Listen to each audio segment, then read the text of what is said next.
அதையும்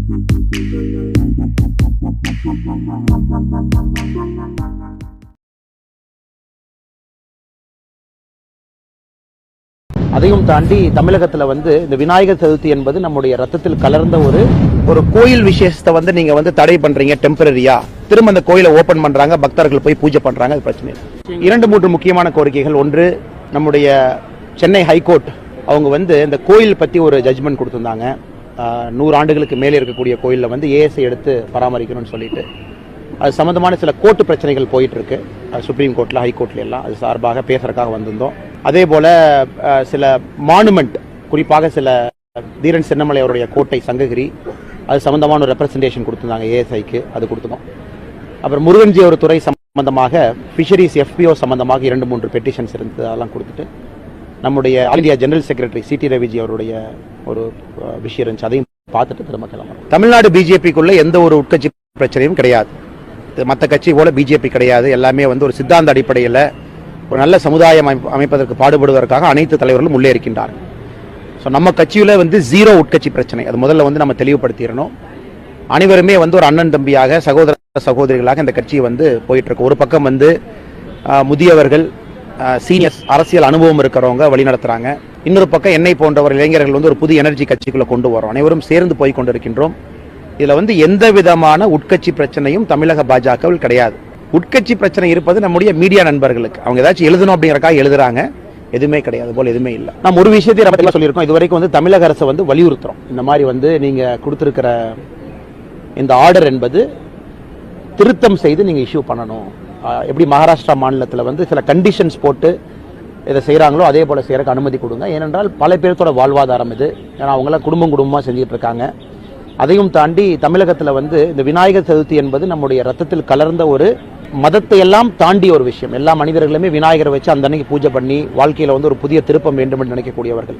இதெல்லாம் மனசுல வச்சு நீங்க கண்டிஷன்ஸ் போடுங்க. ஒரு மாநில அரசாக கண்டிஷன்ஸ் போட்டு, கொரோனா வந்து இப்போது வந்து மிக மிக குறைவாக கேசஸ் இருக்கும் பொழுது நீங்க கடந்த முறை எடுத்த அதே மாதிரி ஒரு ஸ்ட்ரிக்டா எடுக்கணும்னு அவசியம் கிடையாது. போன முறை வாஸ் an எக்ஸப்ஷன்.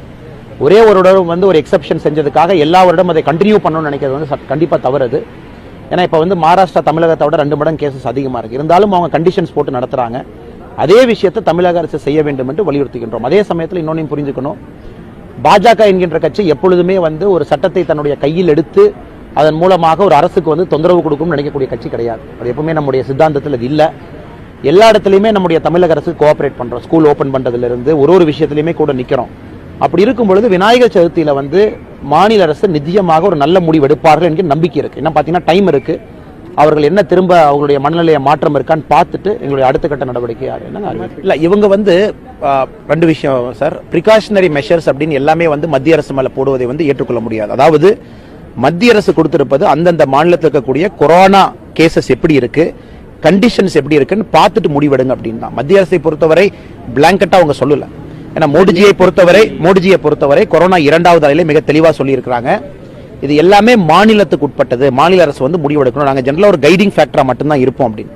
அதனாலதான் 2ஆம் அலையில பாத்தீங்கன்னா எல்லா ஸ்டேட் தான் முடிவெடுத்தாங்க லாக்டவுன் எப்ப போடணும், எப்ப ஓபன் பண்ணணும் அப்படின்னு. அதே மாதிரி நீங்க சொல்றது நேத்து மத்திய அரசுடைய சர்க்குலர்ல வந்து தொடர்ந்த பண்டிகை சீசன்ஸ்ல வந்து நிறைய இடத்துல மக்கள் வந்து கூடுறதை வந்து தவிர்க்கணும், கூடுறதை வந்து நீங்க வந்து ஒரு ரூல்ஸ் போட்டு கண்ட்ரோல் பண்ணுங்கன்னு சொல்லியிருக்காங்க. ஆமா, பவர்ஸ் திரும்ப மாநில அரசுக்கு தான் கொடுத்திருக்காங்க. அதனால விநாயகர் சதுர்த்தியை பொறுத்தவரை நீங்க 10 பேர், 50 பேர், 100 பேர் அந்த மாதிரி கண்டிஷன்ஸ் போடுங்க. பிளாங்கெட்டா வந்து வேண்டாம் என்று சொல்வதை ஏற்றுக்கொள்ள முடியாது. அதே போல என்ன நீங்க வந்து ஒரு பக்கம் வந்து ஸ்கூல் திறக்கிறதுக்கு கேசஸ் இல்லைன்னு சொல்லி ஸ்கூல் திறக்கிறீங்க, அது ஒரு பக்கம் நம்ம பாக்குறோம். இன்னொரு பக்கம் டாஸ்மாக் திறக்கும் பொழுது கேசஸ் இல்லை என்று டாஸ்மாக் திறக்கிறீங்க. அப்படி இருக்கிற அதே நியாயம் தானே விநாயகர் சதுர்த்தியோட செலிப்ரேஷன்ஸ்க்கு இருக்கு. அப்படி இருக்கும் பொழுது ஏன் மத்திய அரசுடைய கைட்லைன் வந்து டாஸ்மாக் அப்ளை இல்லையா? மத்திய அரசுடைய கைட்லைன் வந்து வேற விஷயத்துக்கு அப்ளை இல்லையா? நாம வந்துங்க ஒரு கோயில் விசேஷத்தை வந்து நீங்க வந்து தடை பண்றீங்க டெம்பரரியா. திரும்ப அந்த கோயிலை ஓபன் பண்றாங்க, பக்தர்கள் போய் பூஜை பண்றாங்க, அது பிரச்சனை. விநாயகர் சதுர்த்தி என்பது வருடத்திற்கு ஒரு முறை வரக்கூடிய ஒரு நிகழ்வு. திரும்ப இந்த டைமை விட்டுட்டீங்கன்னா ஒரு 6 மாசம் கழிச்சு மறுபடியும் விநாயகர் கொண்டு வந்து நீங்க பூஜை செய்ய முடியாது. அதுக்காக தான் விநாயகர் சதுர்த்தி நம்ம பேசுறோம்.